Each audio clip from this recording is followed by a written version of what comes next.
parmi de ça, en fait, on les soutient avec les marches nordiques et les randonnées.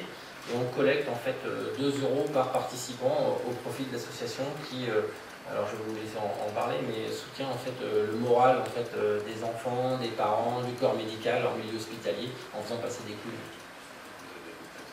Je pense que voilà, effectivement, nous sommes une association qui forme et envoie donc des clowns en service pédiatrique dans plusieurs hôpitaux en France pour donner un petit peu de bonheur, un petit peu de soulagement et de douceur aux enfants qui sont hospitalisés, souvent à moyen terme et à long terme, pour des pathologies assez graves.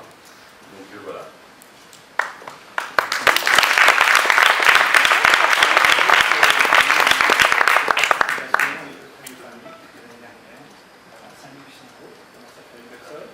Voilà, on est très fiers. Je crois qu'on peut applaudir un peu pour la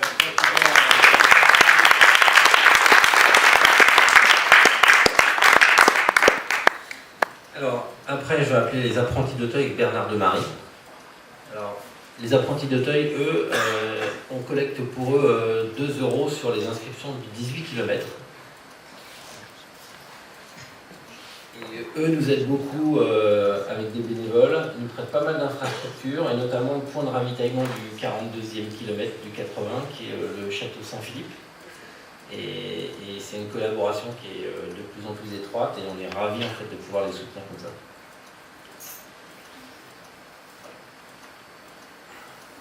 Voilà, tout à fait. C'est grand plaisir de travailler avec les gens d'Auteuil qui nous aident. Donc, avec les bénévoles, repas des bénévoles, donc on est accueillis toujours très bien à l'association Saint-Philippe. Voilà, merci beaucoup.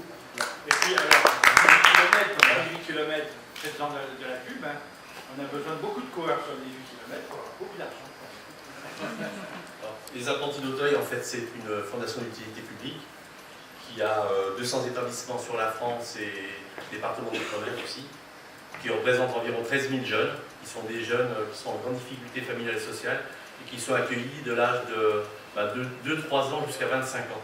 Voilà.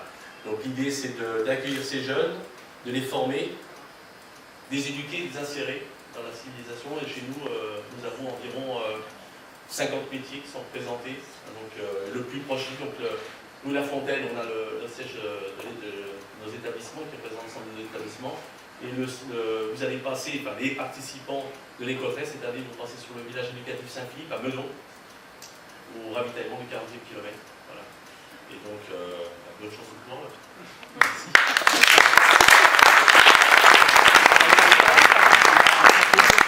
Je vais appeler Séverine Rouet pour l'Office national des forêts, dont on emprunte beaucoup de sentiers et avec qui on travaille à l'élaboration des parcours. On collecte en fait 7 500 € sur les droits d'inscription du 80 pour réhabiliter chaque année un site choisi sur le parcours.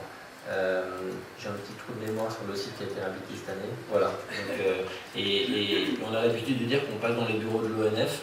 Donc c'est vrai que sans eux, ça n'aurait pas été possible de faire cet éco-trail, et on est ravis en fait que le partenariat perdure. Sachant que pour la petite anecdote, c'est eux qui reverdissent aussi chaque année la zone d'arrivée. Et donc vous verrez, M. Spitz, puisque c'est sa première, qu'ils arriveront à reverdir la Tour Eiffel aussi, puisque l'arrivée du premier, ce sera un espace vert. Voilà, merci à eux.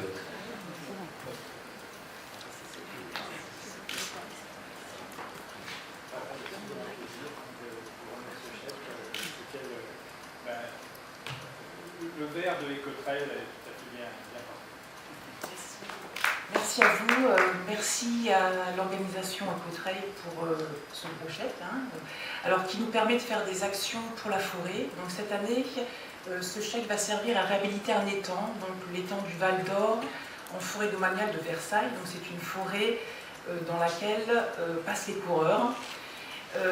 Je tiens à souligner que ce partenariat est important pour l'ONF, parce qu'il permet évidemment que les coureurs passent dans les meilleures conditions dans les espaces naturels tout en préservant la forêt. Et puis ce partenariat, il nous permet nous de faire des actions d'écologie et d'accueil dans ces forêts domaniales qui sont très fréquentées mais qui sont également très sensibles. Donc merci à tous les organisateurs de l'Écotrail pour cette aide et pour la forêt. Merci à vous.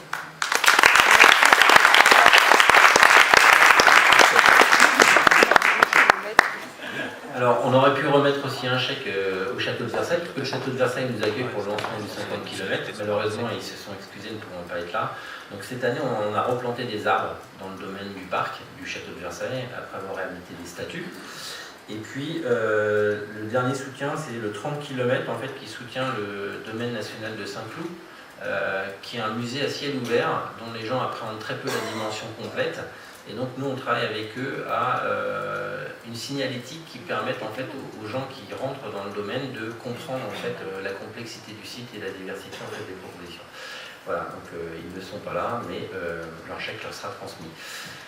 On en a fini pour les formalités administratives. Ce que je propose, c'est M. Spitz, si vous voulez me rejoindre, pour répondre aux éventuelles questions que vous pourriez avoir sur la verticale, bien sûr, et